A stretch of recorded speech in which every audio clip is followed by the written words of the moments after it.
we're going to shift gears to explore one last topic that has been and continues to be very important to Andy, and that's ethics and computing. And to lay the groundwork for this discussion, I want to turn it back to Daniel, but don't worry, we're going to come back to Gio and Estella to see their final works of art. Well, thanks, Nancy. I can't wait to see the artist representation of our CHM vision. As we consider how technology can help shape a better future, there are thorny issues to navigate and challenging choices to make in our own lives and for our organizations. How do we deal with privacy, monetization of our data, misinformation, disinformation, and more? These are the issues that Andy has been raising in his classes for years. Recently, he has extended what he calls a call to arms to address the negative impacts of technology on society. And with us this evening to further explore Andy's call to arms, to share their views on the most pressing issues for tech and society, are Eric Horovitz and Dana Boyd with moderator James Manika. Eric Horovitz serves as Microsoft's first chief scientific officer, where he provides leadership and perspectives on issues and opportunities at the intersection of technology, people, and society. He currently serves as a commissioner for the National Security Commission on AI and chairs the line of effort on ethical and responsible AI. In turn, Dana Boyd is a partner at Microsoft Research and the founder and president of Data and Society.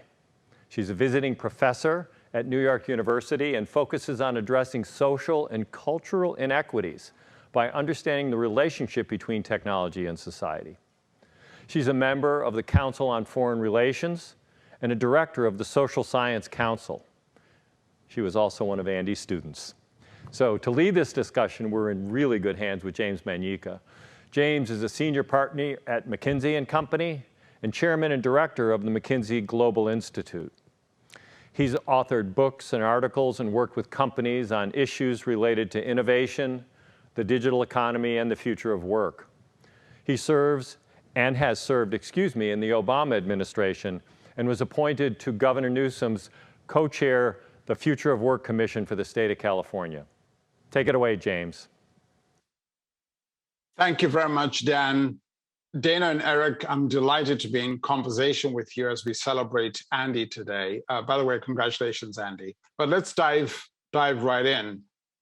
When it comes to ethics and socially responsible computing, what are the one or two top of mind issues for you and why?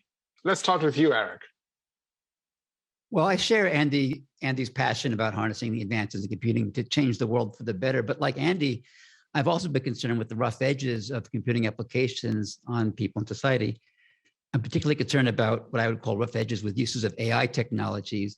And these include both the inadvertent effects, like amplifying societal biases and violating privacy, but also malevolent pursuits. So top of my list are malevolent uses of AI. And these include AI-powered persuasion and propaganda, and the use of AI methods by authoritarian, autocratic regimes to squash freedoms.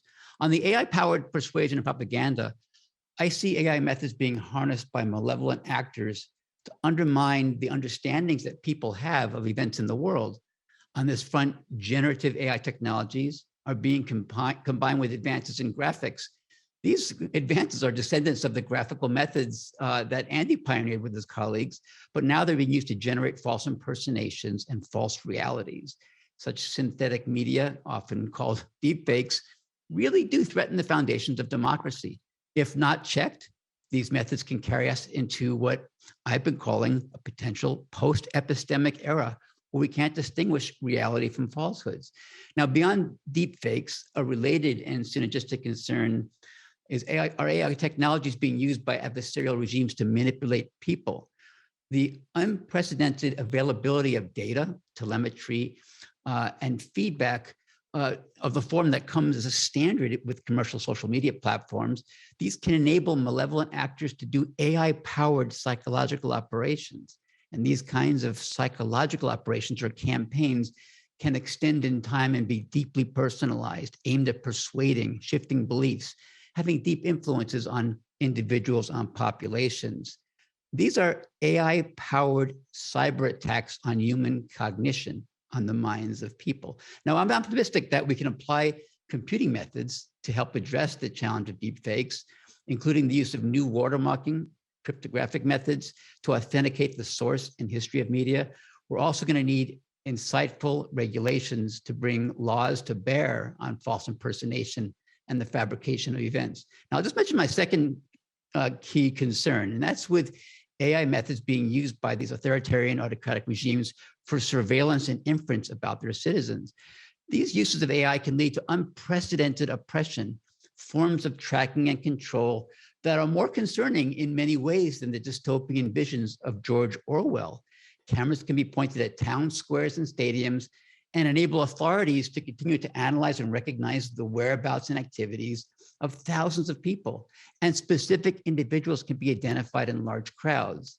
Multiple signals can be employed to do persistent monitoring and inference, providing new forms of what I would call precision triangulation about people's locations and actions.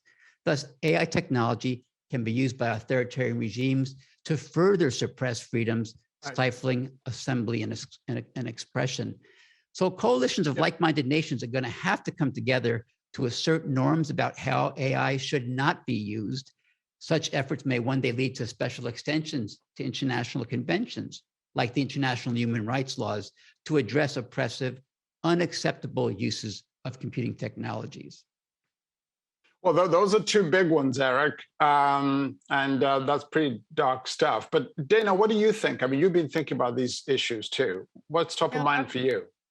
Well, it's funny. I've been thinking about these issues in many ways for 25 years. When I got to walk in as a freshman to be a student of Andy's, and we've been able to have this conversation ongoing for decades, which is just a delight. So first, I just have to say congratulations, Andy. You have inspired so many people here, telling stories, and I hope that you're enjoying this evening. And so it's fun to be on this panel to rehash some of these conversations that we've been having and think about how they extend.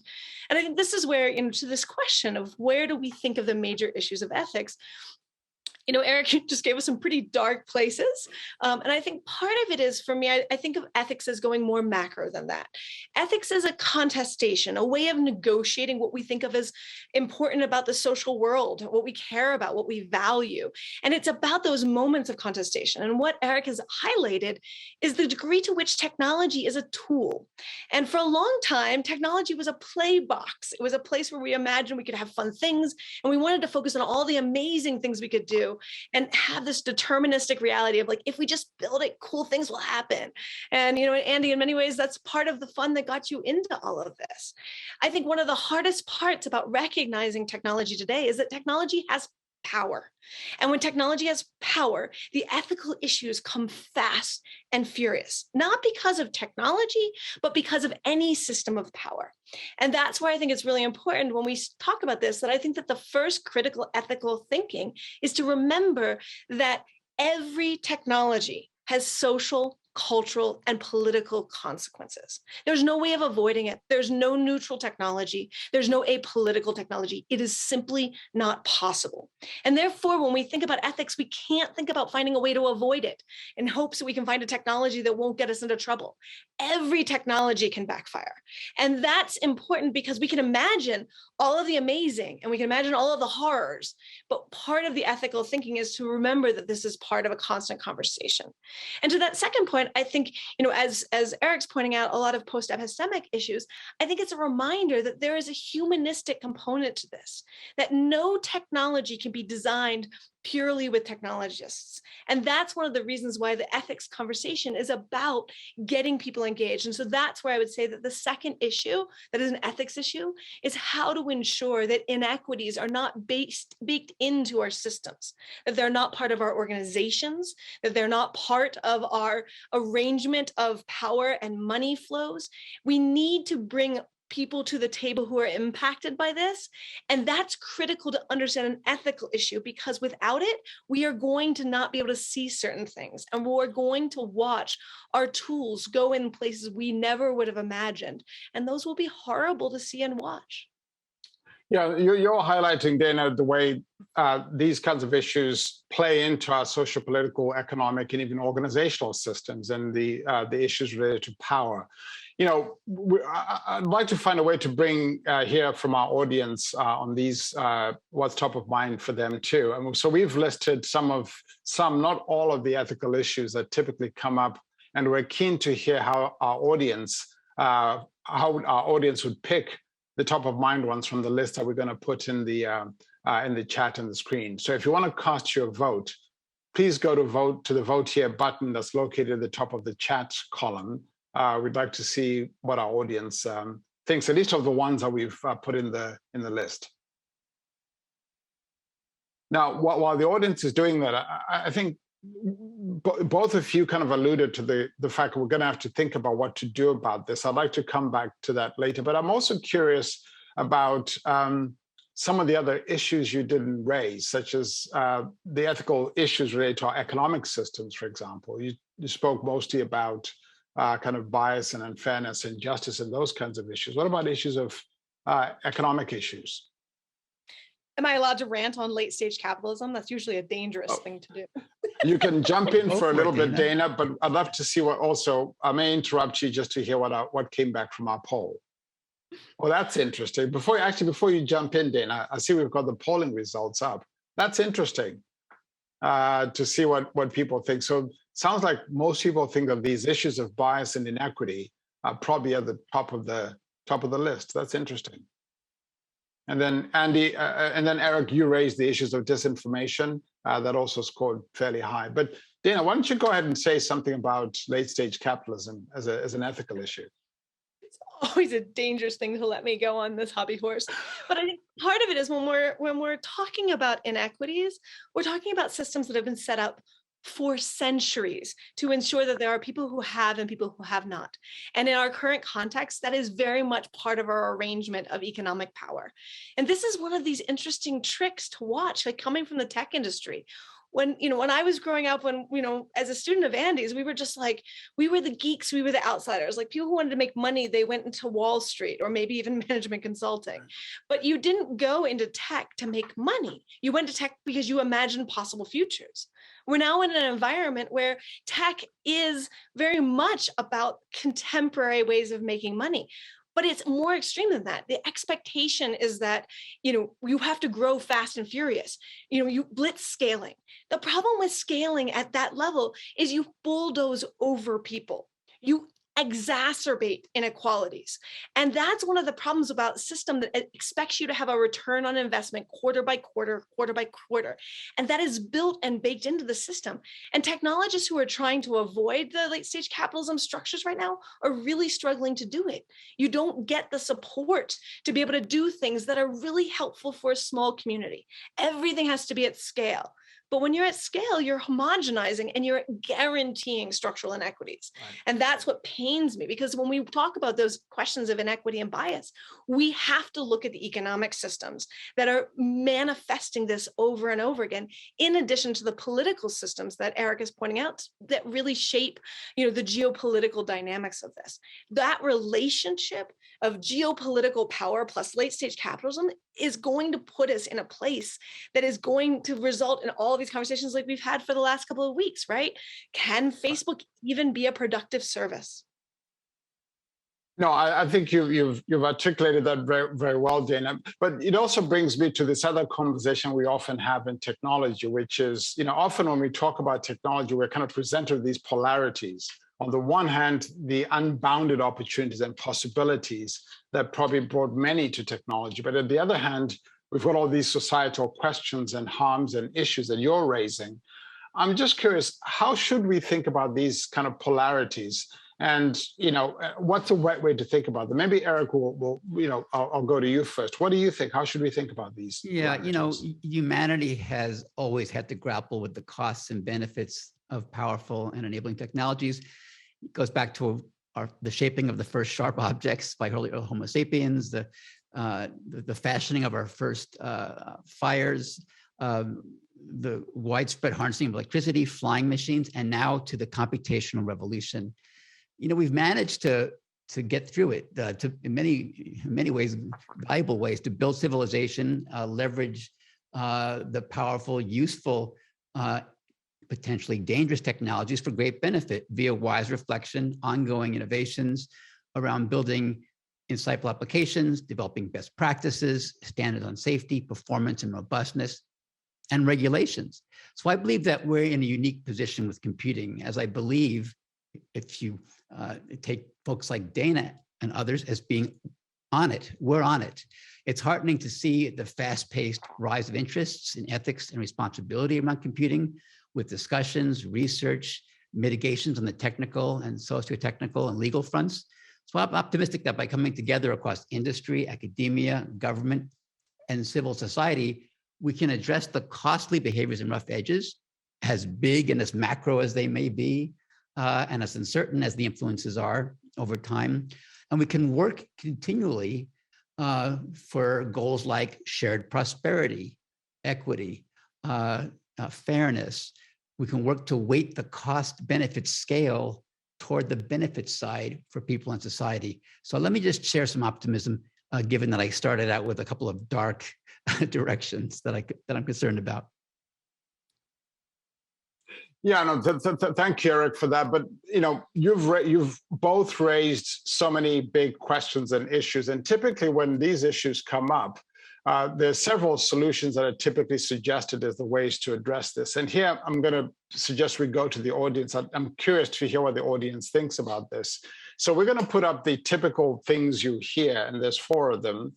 And I'd be curious if the audience could pick which one, and it's just one, that they think is the most effective way to deal with these issues. So I think the poll is going to go up. If you could go to your to cast your vote, go to the vote here button that's at the bottom of the chat column to cast your vote.